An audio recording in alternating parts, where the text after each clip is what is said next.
Good afternoon, everybody. How are you? Good. It's good to see all of you. I want to start by addressing the horrific act of violence that took place on Sunday in Boulder, Colorado. President Trump and the entire administration's hearts go out to the victims, and they are in our prayers during this unimaginable time. According to reporting from Fox News, the alleged attacker admitted in an interview that he wanted to kill all Zionist people and had been planning the attack for over a year and would do it again if he could. This monster used a makeshift flamethrower and Molotov cocktails to light Jewish Americans on fire in an attempt to burn them alive. The victims at the incident location in Boulder were there to rally in support of Israeli hostages who remain in Hamas captivity. 12 were injured, including a Holocaust survivor. This is pure evil.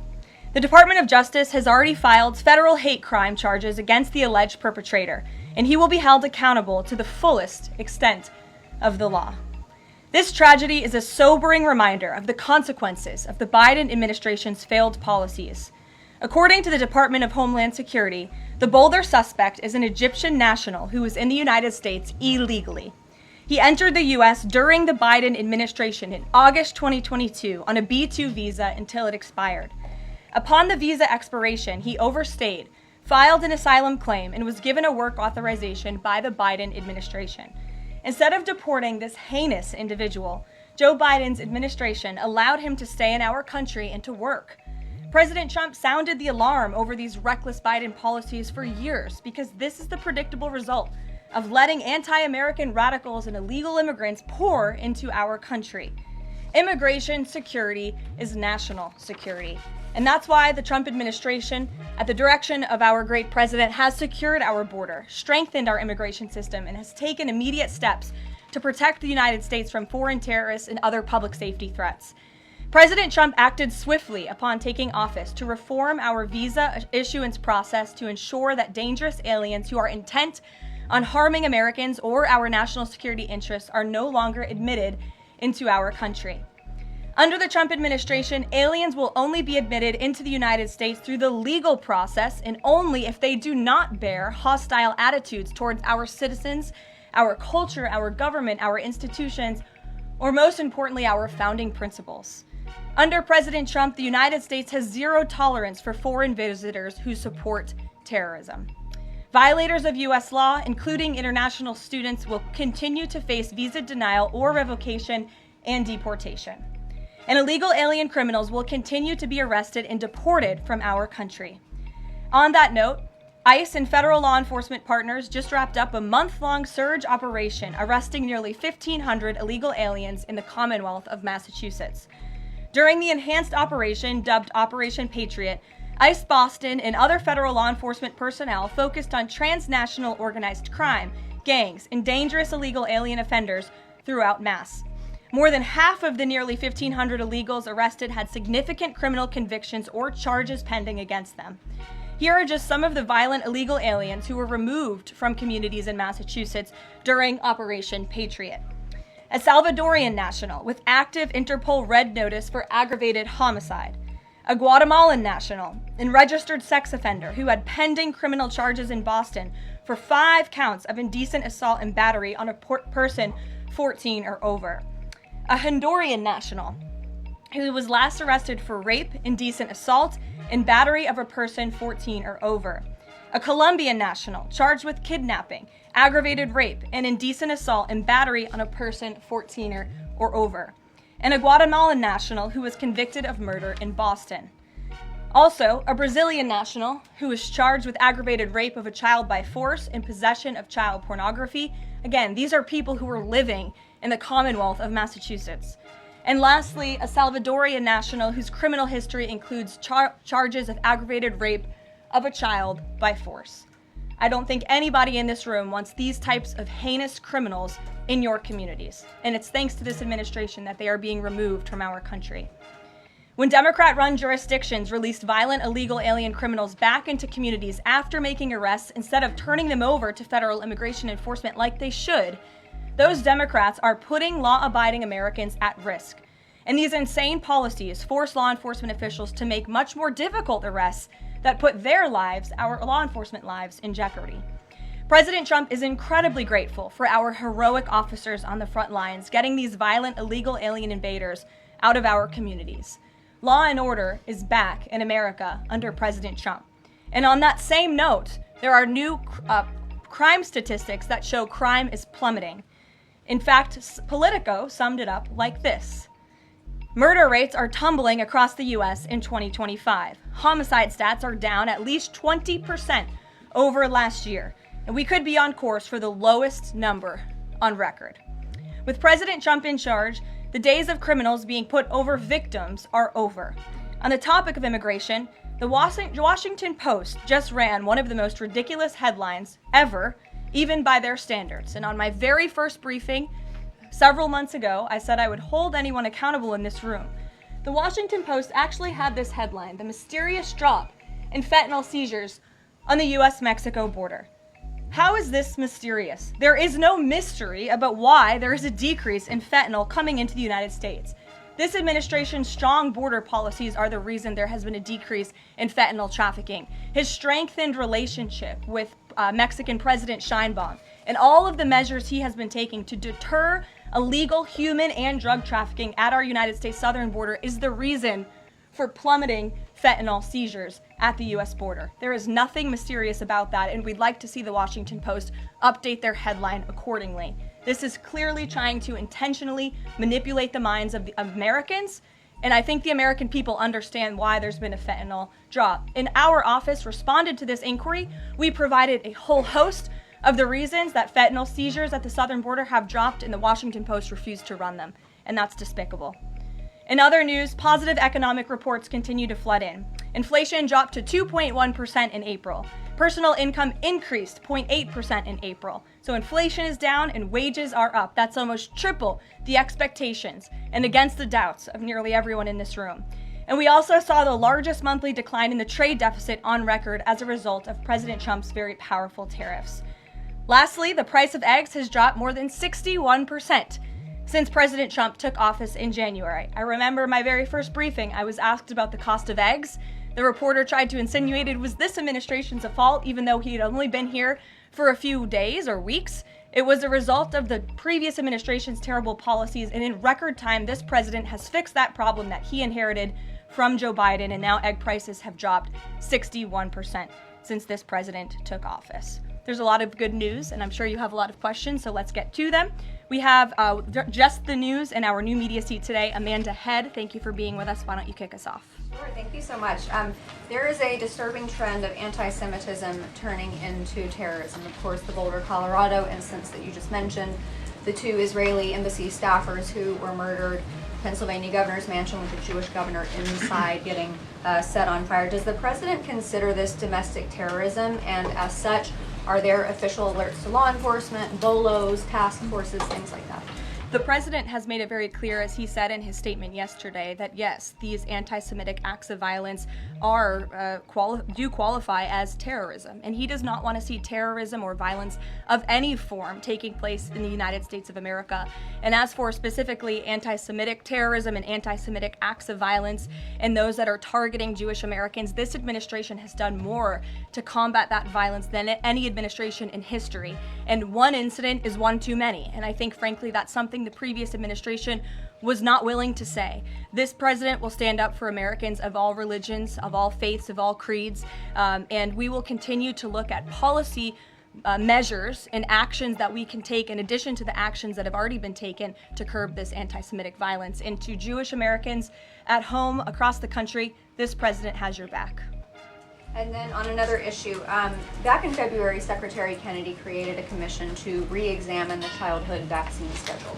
But there are still states outstanding like California, Connecticut, Maine that are not allowing any religious exemptions for kids not only to go to school but to participate in sports and extracurricular activities. Would the president want to see religious exemptions allowed across all 50 states? And how do you enforce that, especially with states like California that are already defying the president on the men and women's sports issue? Generally speaking, I know the president supports religious exemptions for families when it comes to vaccinations. As for the instances in those specific states, I'll have the administration and the White House look into it and see what executive action, if any, we can take on that front. Thank you. Kelly. Good afternoon. We're now in hurricane season, and obviously there is great concern every year about the potential for that. Can you speak to how the president is planning to have the level of support, should it be needed, to be as it has been with a reduction in the workforce? And is he still comfortable with Administrator Richardson, who had talked, whether joking or not, about not being aware of a hurricane season for this country? What is the president's level of briefings on what may be required? If you could give us kind of an overall update on that. Sure. Well, of course, we know that we are into hurricane season now, and I know FEMA is taking this seriously, contrary to some of the reporting we have seen based on jokes that were made and leaks from meetings. But Secretary Kristi Noem and the FEMA leadership are all over this. They are committed to ensuring that federal resources and tax dollars are there for Americans in need, and the president continues to review requests for emergency aid and carefully considering them. However, this president has made it clear we're not going to enable states to make bad decisions with federal tax dollars and then have the federal government later have to bail these states out. We want to see states be responsible with their tax dollars to do as much as they possibly can, and then the president will deeply and thoughtfully consider any requests for federal aid that come to his desk. And I think some of the media reporting we've seen on this is frankly sloppy and irresponsible. There are serious people who are taking this issue seriously, starting with the president himself, who, as you know, on his first domestic trip back in office, visited both North Carolina and California, both of which were, of course, hit by natural disasters when he wasn't even president, but he took ownership of that and visited those places and those people immediately. Is it Brian. about hurricane season appropriate, though, now that this is serious business, as you talked about? It's serious business, Kelly, and I'm not going to engage in such fodder with a question like that. Brian. Thank you, Caroline. Reuters was reporting that there is a letter that is meant to be sent to other countries, which would give these countries a deadline of Wednesday to produce their best offer on the trade matter. Why does the administration feel the need to send this letter? And I have one more follow-up on trade. Sure, I can confirm the merits and the content of the letter. USTR sent this letter to all of our trading partners just to give them a friendly reminder that the deadline is coming up. And they are in talks. Ambassador Greer, Secretary Bessent, Secretary Lutnick are in talks with many of our key trading partners around the globe. As you know, Brian, I know the Wall Street Journal has covered this quite heavily. And they continue to be engaged in those discussions. And this letter was simply to remind these countries that the deadline is approaching and the president expects good deals, and we are on track for that, I will emphasize. On the trade side, though, when the deal with the United Kingdom, there was this idea of a reprieve on the auto tariffs. Is the president looking to do another similar deal on the sector-by-sector reduction in tariffs, or is this more going to be deals related to the reciprocal tariffs that were announced months ago? Well, as I've said previously from the podium, and the president has discussed as well, each country has unique advantages, unique challenges to it based on their markets and what they export to us and what we export to them. And so that's why the president smartly advised his trade team to engage in tailor-made deal making. And we saw that with the United Kingdom, and we will see that with other countries as well. Kate. Does the president support the Senate moving forward with the bill imposing heavy sanctions on Russia? Look, the president has spoken about his position on sanctions on Russia. He has smartly kept this as a tool in his toolbox if necessary, but I think the Senate and everyone on Capitol Hill respects the president as the commander-in-chief for a reason. And as you know, Russia and Ukraine engaged in direct talks yesterday. That was at the encouragement of this president when he spoke to both leaders of both countries via phone just a couple of weeks ago. And so I would just like to remind everybody how far we have come in just 4 months. I mean, it was inconceivable last year at this time for Russia and Ukraine to be engaged in direct talks. And it's because of the president's insistence and determination to get this war to an end that these countries sat down yesterday. So he's willing to use sanctions if he needs them, and the Senate and the Capitol Hill understand that the president is the commander-in-chief and he's leading United States foreign policy as he should. And on Iran, the president said that the U.S. would not allow for any uranium enrichment, but the proposal offered to the Iranians reportedly allows for low levels of enrichment. Can you explain that discrepancy? I'm not going to comment on alleged details of the report. We're not going to negotiate through the media out of respect for these ongoing discussions and negotiations that Special Envoy Witkoff is leading. The president made his position very clear on Truth Social last night. In fact, it couldn't be any more clear, and I would reiterate that's his position. Special Envoy Witkoff sent a very detailed and acceptable proposal to the Iranian regime that the president hopes they will accept. And if not, they will face grave consequences, as the president himself has reiterated. Sure. Thanks, Caroline. You're welcome. A couple of things, if I may. Firstly, can you confirm whether or not President Trump is going to be going to the NATO summit in The Hague later this month? I can confirm he will be going to the NATO summit, yes. Great, thanks. And another question on the Netherlands, in fact. Just wondering if you have any reaction to the collapse of the Dutch government there after the anti-EU and anti-Islam leader Geert Wilders, who's been described as a Dutch Trump, pulled out of the government there. I don't have a comment on that, but certainly we should and we will get you one, okay? Thanks. You're welcome. Brett. Thanks, Caroline. I wanted to ask, a couple days ago, the president announced that he was withdrawing the nomination of Jared Isaacman to lead NASA, citing a thorough review of prior associations. I wondered, why did this review happen just now, after the nominee was so far into the process? And can you explain the president's thinking on who he might choose? Look, the president reserves the right to nominate individuals to key administration posts. He also reserves the right to remove those individuals if he chooses, just like he reserves the right to fire anybody in the executive branch that he wants. And so a new replacement for NASA will be announced very soon, as the president himself said. Was there something in particular that came up that caused the president concern with this nomination? The president wants to ensure that all of his nominees are aligned fully with the America First mission of this administration. And again, he will be announcing a replacement very soon. Andrew, go ahead. Thank you, Caroline. You're welcome. It's been just about a month since President and Prime Minister Starmer announced... I can't see you all the way back there. Phil's head is in the way. Well, very well. There you go. So it's been just about a month since Prime Minister Starmer and President Trump announced that the U.S. and UK had reached a trade deal, That's right. or at least a framework for a deal. Now there are at least some conservative MPs in London who are complaining that Parliament has not yet seen the text of any deal. So I'd like to ask you, from this side of the pond, is there a text for the deal ready to be released, submitted, and if not, when can we expect it? And then I have one more. There's most definitely text with this deal. There is language that this side has seen. You'll have to ask the UK Parliament why they haven't seen it from their own government. I obviously can't answer that question. And on Jonathan, Caroline, one more on Ukraine, go ahead, please. Jonathan. Sure, go ahead. On Ukraine, it's been a couple days since Ukraine made that audacious drone strike on Russian airfields.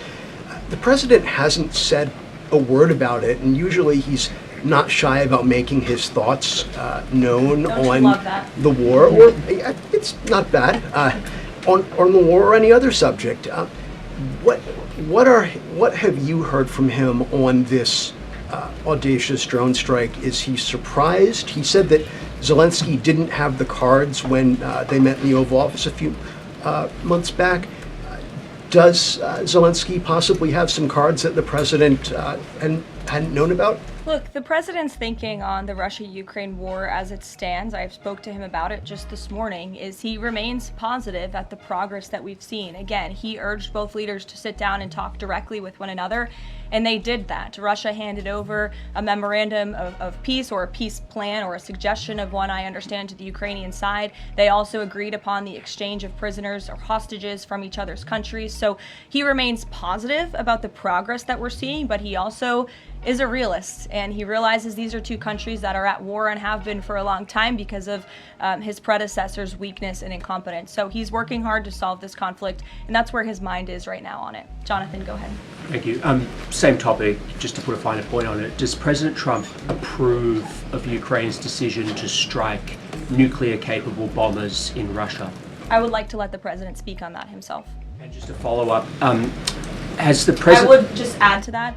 The president does not want to see this war prolonged. He wants the fighting to stop, he wants people to stop dying, and he wants this to be solved at the negotiating table. The reason he is so deeply involved and has spent so much time and effort on this war is because he hates to see people dying. Again, these are not Americans that are being killed. These are Russians and these are Ukrainians. This is a war very far away. But this president truly cares about peace, and that's what he wants to see. What is President Trump doing to ensure that a similar internal drone attack doesn't happen here in the US, given this was done at pretty low cost, very stealthily? You know, it obviously raises questions about our own security, particularly for US aircraft here. It absolutely does, and that's why the president nominated Secretary Hegseth and has approved some of the changes that have been made at the Pentagon to ensure that we have the most lethal fighting force in the world, and that the United States military is the best, the biggest. That's why he wants the One Big Beautiful Bill to be passed, because it increases our defense spending. It's why he also launched the announcement of the Golden Dome to prevent from missile strikes and attacks in the future, and the president has a full understanding, I can tell you because I've spoken to him about it, about the future of warfare and how drones are a big part of that. And I will not get ahead of our policy team, but I think you can expect to see some executive action on that front in the very near future. Caitlin. Two questions for you as well. On the Big Beautiful Bill, you said recently that it is, quote, blatantly wrong to say that it adds to the deficit.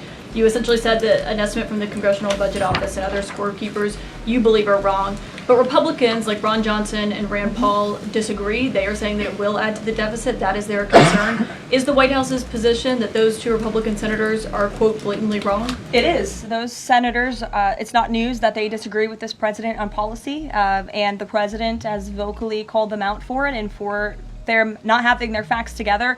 I would add the Congressional Budget Office has been historically wrong. In fact, they predicted the Trump tax cuts from the president's first term in 2017. Their prediction was wrong by $500 billion.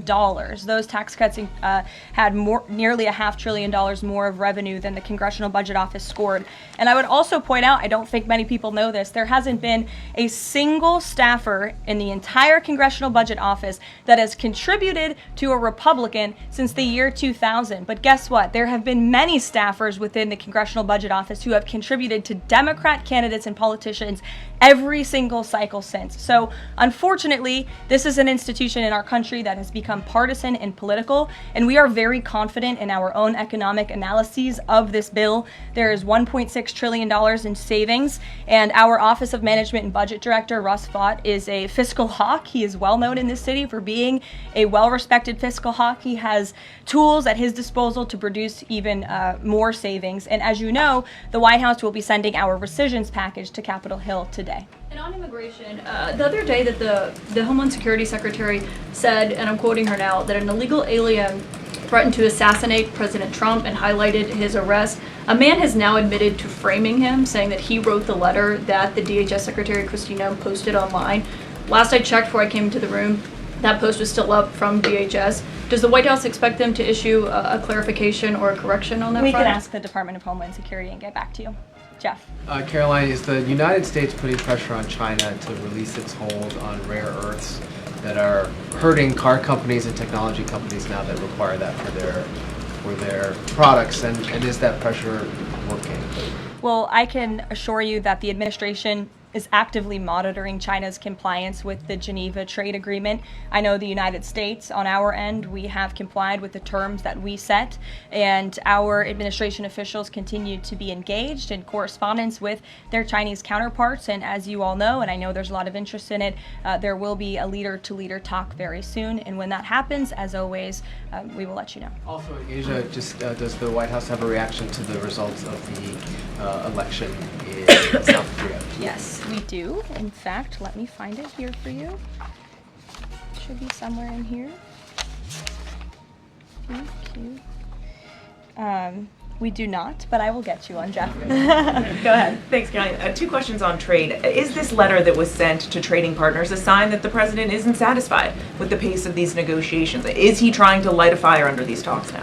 Well, look, the president has been very direct to our trading partners in his conversations with them, with foreign leaders directly, that they need to cut deals with the United States of America. The tariff agenda of this president, he believes very strongly in it. And as you've all seen, he's unafraid to use tariffs to protect our industries and protect our workers. But he wants to see these tailor-made deals be signed. And I will tell you, of course, I never want to be the one negotiating with the press about these internal discussions and deliberations. But our team, who is deeply deeply involved in this, sees these deals moving in the right direction. In fact, Ambassador Greer is in Paris right now meeting with many of our trading partners. We should still expect this flurry of deals in the next 36 days, and the plan is still for those full tariffs to go back into effect on July 9th. The plan is for the announcement of these deals to be made very, very soon, yes. Sure. Thank you, Caroline. You're welcome. So Governor Whitmer confirmed that she spoke with President Trump about the possibility of pardoning the plotters against her, the kidnapping case. She didn't give us an idea of what the president's reaction was to that. Do you have any information about what he said? Well, I won't reveal the president's private discussion unless he gives me liberty to, but I will reiterate what he said publicly when he was asked by one of the journalists in this room in the Oval Office a couple of weeks ago about the pardons. He said it's something he would look at, nothing more, nothing less. Haley, go ahead. Thanks, Caroline. And then to Kelly next to you. Thank you. When it comes to the leader-to-leader call with Xi Jinping this week, what is the president's expectation of this call? Is he looking for concrete outcomes out of this, or is he looking to kind of warm relations as these trade talks are ongoing? Well, President Trump and President Xi have shared a respectful relationship throughout the years. And again, I won't get ahead of the president on that call, but as always, after, you'll hear directly from the president or from myself or someone else here at the White House. Kelly. Caroline, thank you. I want to get back to the anti-Semitic behavior that's been going on college campuses, as well as recently in Boulder, Colorado. The president, as you know, has the White House Faith Office, the Religious Liberty Commission, as well as the Anti-Task Force on Anti-Christian Bias, which includes anti-Semitism. From a whole of government perspective, and the president has already mentioned how he hates these kinds of acts that have been going on, can these entities and these agencies work together with the president to put out a proactive campaign to help people stop the hate? I think the president himself has been leading on this, Kelly, and has been incredibly clear in his rhetoric that he is not going to tolerate such hate or behavior in the United States of America. And you will see that rhetoric being followed up by action from the Department of Justice, who is seeking to prosecute these cases to the fullest extent of the law. And I know the Attorney General and the FBI Director were very quick to call this what it was, targeted terrorism. And there was some, I think, criticism from the media and well, at least pundits I saw on television saying, are they too quick to jump here? No, they see the facts and they reveal those to the American people, and they're transparent. And I think, frankly, that's a breath of fresh air from what we experienced in the previous administration. Are there programs that they can put in place to campaign against this kind of violence, to actually take the whole approach and say, we want to get ahead of you. If you're thinking it, don't do it. And if you're going to do it, sit down and talk to someone within the Faith Office, within the Religious Liberty Commission, as well as the task force. Yeah, surely. It's a good idea, and I'll pass it along to them. Peter. Thank you, Caroline. When you look at these last-minute Biden pardons, the big ones, Biden siblings, Fauci, January 6th committee. That's right. Most of the big ones have the same very neat signature. We would expect that probably to be the auto pen. There is one that looks different. It looks authentic. In fact, if you look at the last name, it almost looks like the president was having a hard time spelling his last name there. Is this White House of the opinion that the only pardon that would count is one that the president signed himself? It's very interesting. Very interesting props. If you want to bring them to my office later so I can take a closer look, I would like to do that. The president is making a good point when he discusses the usage of the auto pen. Who was running the country for the past 4 years? Perhaps those documents were signed with the auto pen, something that this, I believe the Department of Justice is looking into. As you saw, Ed Martin made an announcement at the Department of Justice this morning to launch an investigation because the American people deserve answers. Is there any concern that this president, who won the election on a promise to fix the economy and close the border, that focusing and scrutinizing these Biden pardons is looking into the past instead of looking forward? I think in comparison to the amount of time this president has spent on securing the border, on fixing our economy, I just read out for you an entire list of economic accomplishments. Look at the border numbers, look at the time and effort he's divulged into solving the global conflicts abroad. It pales in comparison, but it still, nevertheless, is a very important issue. And it was a huge issue that sent the president back to this White House. The Americans saw with their own eyes a mentally incompetent president, and they want answers for that. that, and the president believes they should have And them. something that just Go crossed, ahead. Caroline, how mad do you think President Trump is going to be when he finds out that Elon Musk said, "I'm sorry, but I just can't stand it anymore. This massive, outrageous, pork-filled congressional spending bill is a disgusting abomination. Shame on those who voted for it. You know you did wrong. You know it." Look, the president already knows where Elon Musk stood on this bill. It doesn't change the president's opinion. This is one big, beautiful bill, and he's sticking to it. Tamara. Thank you. The National Security Council was reorganized, or some staffing changes were made the Friday before Memorial Day. I'm hoping you can explain sort of the new structure, what the structure is of the National Security Council, what the goal is in terms of staffing levels. What is the new National Security Council mode? Well, as with everything in this White House, it is a top-down approach. The president is here. He is president. He's not an auto pen like the previous president was. He's very much involved in literally every policy discussion and decision that takes place. And we felt it was best to reorganize the National Security Council to respond to that top-down approach that we have here in this White House, and to streamline the efficiency and the effectiveness of the National Security Council. And I would add that Secretary of State Rubio and now National Security Advisor Rubio is doing a tremendous job at leading the National Security Council. He knows the president. He understands where the president is on these issues. He's great to work with here at the White House. I can tell you that. I appreciate seeing him a lot more in the building. And he and the president and the entire National Security Council, who's made up of great patriots who love this country, are doing a tremendous job on the many conflicts around the world that this administration inherited. Is there a goal staffing level? I'm sorry? Is there a goal for the staffing level, like the number of people who would be in this National Security Look, we Council? just want the National Security Council to be as efficient as possible, and if staffing needs are necessary, I'm sure Secretary Rubio would not mind hiring people if necessary, but again, we've been working with them day in and day out, and they're chugging along and doing great work. Sure. Thank you, Caroline. Two questions, if I can.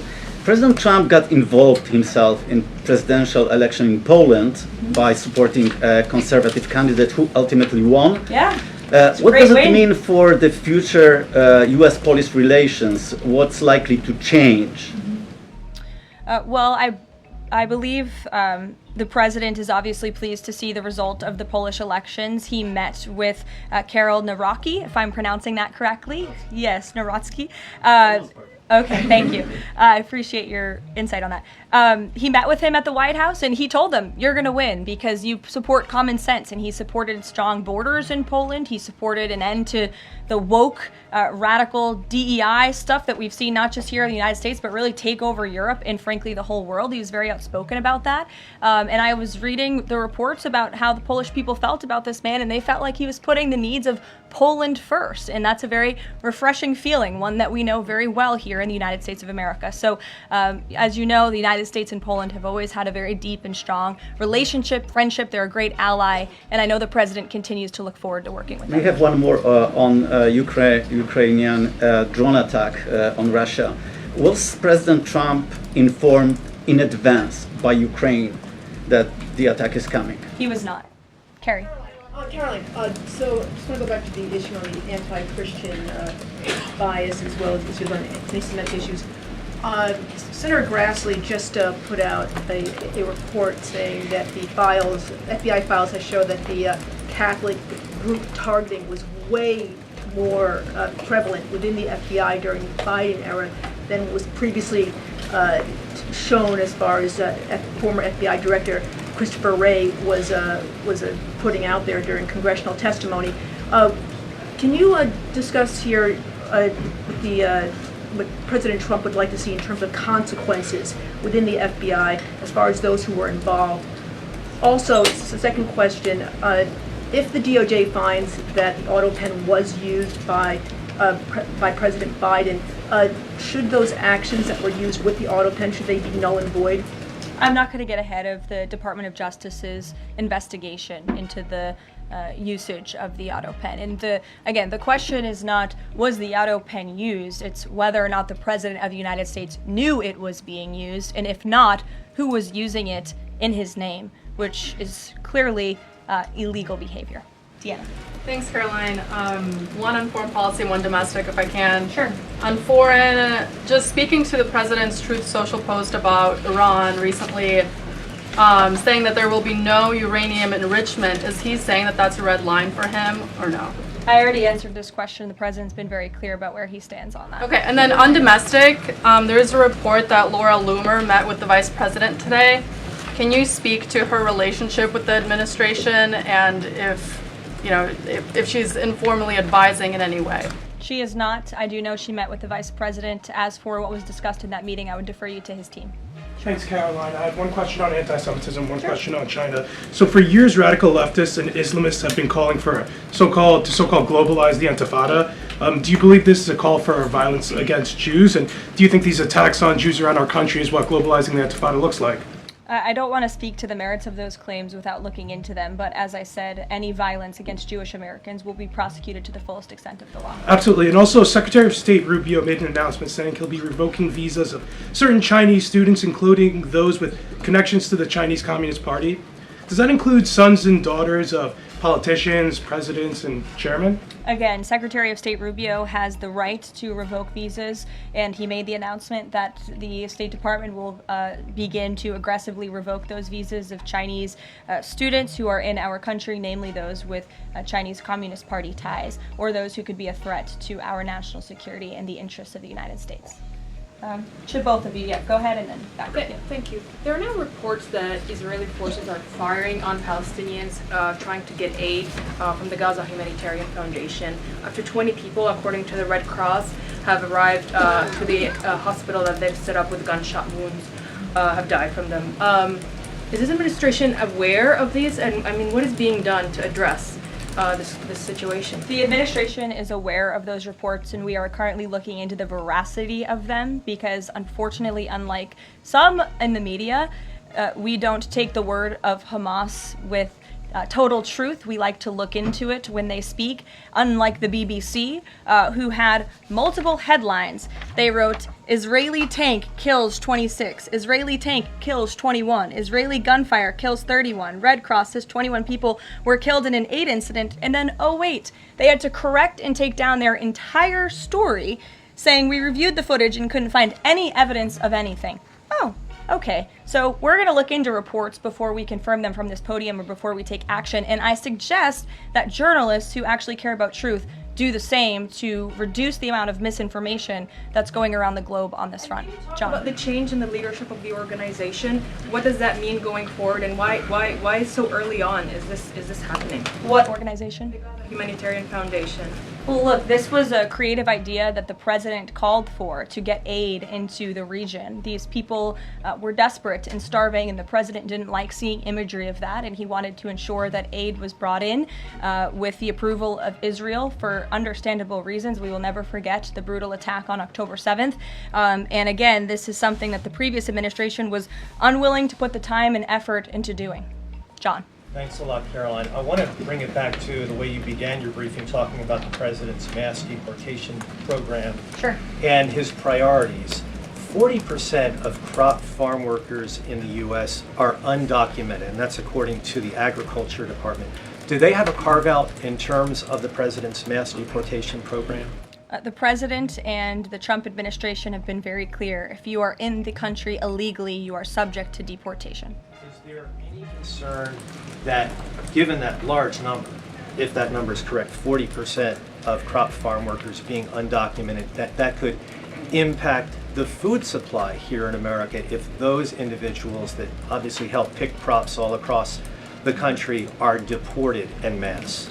Again, this administration is focused on deporting individuals who are in our country illegally. It's something we have to do. We cannot allow the previous administration's invasion of our country of illegal immigrants to continue. We just can't have it. And this is a law and order president. As for our farmers and their concerns, they have a president who has their backs and listens to their concerns and hears them. But we also have a legal pathway to come to this country and work specifically for agricultural work. So there's a legal way to do it, and we encourage that legal pathway, and we're currently working on strengthening our legal immigration system for that reason.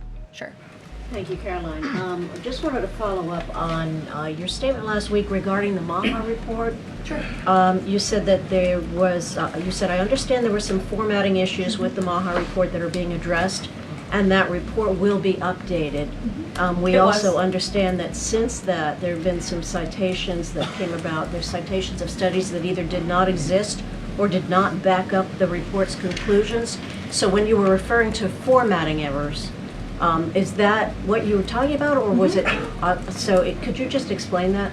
Yeah, that's what I was talking about. There were formatting errors, and those errors were updated by the proper policy components here at the White House, and a new report was issued. So exactly what I said took place. Sure, go ahead, Alec. Yeah, good to see you. Good to see you. Congresswoman Mary Miller suggested that changing Pride Month to Family Month. I would personally like to see maybe a nuclear family month. Some people are saying, let's get a Veterans Month. Does the president have any plans on making a proclamation, or is it just going to be June this year? Well, there are no plans for a proclamation for the month of June, but I can tell you this president is very proud to be a president for all Americans, regardless of race, religion, or creed. Caroline. Reagan, go ahead. Thank you, Caroline. And then I'll go to you. Thank you. You're welcome. Colorado passed sanctuary protections for illegals 1 month before the terrorist attack this weekend.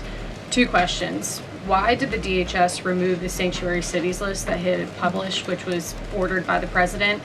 And then what is the administration going to do to further crack down on sanctuary jurisdictions to prevent attacks like what happened in Colorado? Sure. The Department of Homeland Security will be issuing a new list of sanctuary cities, an accurate list of sanctuary cities. As for what we're doing to crack down, the president has signed various executive orders and has directed the Attorney General to prosecute federal, state and local officials who are not complying with federal immigration authorities and, most importantly, federal immigration law. Thanks, Caroline. Thank you, Caroline.